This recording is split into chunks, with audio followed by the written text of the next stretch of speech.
안녕하세요. 생각공방의 로빈입니다. 매일 신문 읽기 2020년 2월 27일 목요일 방송 시작하겠습니다.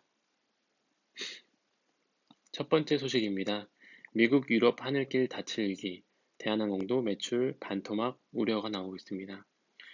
미주와 유럽 매출 비중이 50%에 달하는 대한항공과 아시아나항공이 치명타를 입을 수 있다는 관측입니다. 미국과 유럽 각국이 한국과 연결된 하늘길을 닫을 조짐을 보이자 국내 대형 항공사들은 바짝 긴장하며 여행 수요 감소 대응에 나섰습니다. 상황이 어디까지 안 좋아질지 알 수 없어 답답하다는 담당자의 하소연이 있었습니다. 다음 소식입니다.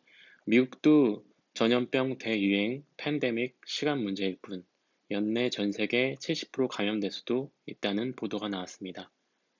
미국 CDC, 질병통제예방센터가 신종 코로나 바이러스 감염증 코로나19가 팬데믹으로 발전될 가능성이 있다고 경고했습니다. 최악의 경우 세계 성인의 70%가 걸릴 수 있다는 전망도 나왔습니다.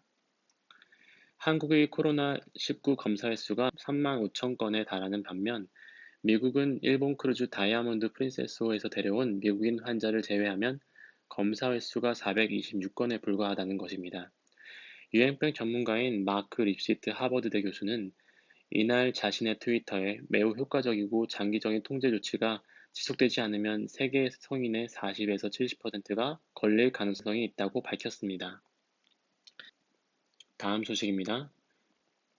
14년간 185조 쏟아붓고도 한국 인구 감소 시대에 임박했습니다.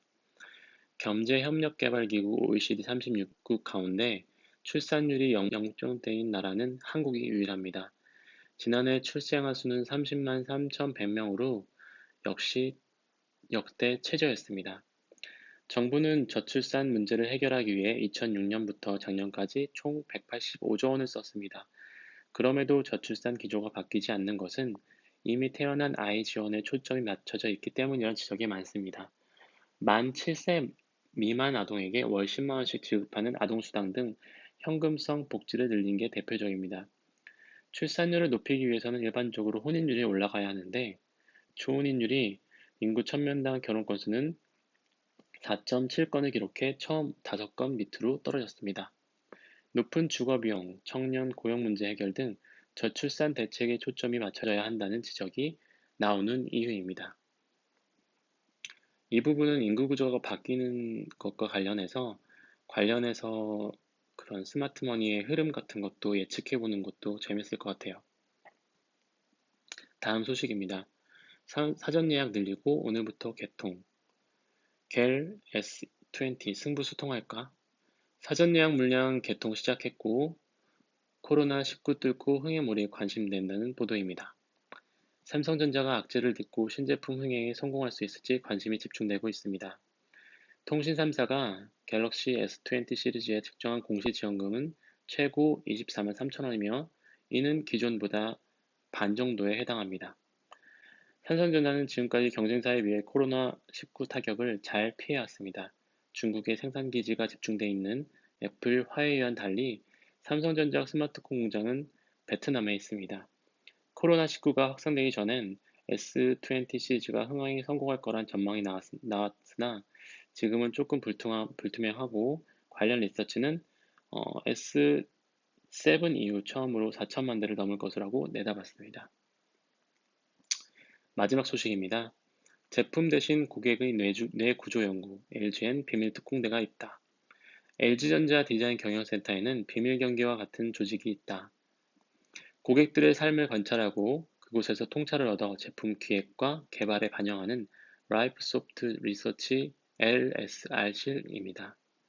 LSR실은 고객을 대변하는 조직이라고 소개했으며 연구원들이 짐을 싸서 석 달간 공유주택에 들어가 프로골퍼, 개인 사업자들과 살아보기도 하고 팀 하나가 나가 공유 오피스 위워크에 사무실을 꾸리기도 하며 연구원 중 일부는 생활 속 불편함을 찾아내고자 전기차를 몰고 다닙니다. 모두 고객의 삶 속에서 통찰을 얻기 위해서입니다. 최근 바뀐 고객의 니즈에는 집의 영역을 휴식 공간에서 더 나아가 생산의 공간으로 탈바꿈시키고 싶어하는 것도 새로운 특징입니다. 김지훈 LSR실 고객 인사이트 팀장은 고객들은 집에서 식물을 재배할 때도 성장하고 싶어 하고 독서 모임을 하거나 와인 모임을 여는 등 집을 생산적인 공간으로 변신시키고 싶다는 욕구가 강합니다. 라고 설명했습니다. 그는 가전을 통해 고객이 성장할 수 있다는 메시지를 주려고 한다고 덧붙였습니다. LSR실은 냉장고라는 제품 자체를 분석하는 것이 아니라 고객 경험이라는 관점에서 제품을 바라봅니다. 관련 LG전자가 조금은 기대되는 그런 기사입니다. 이상으로 2020년 2월 27일 매일 신문 읽기를 마치겠습니다. 생각공원의 로빈이었습니다. 도움이 되었다면 구독과 좋아요 눌러주세요. 내일 만나요. 안녕.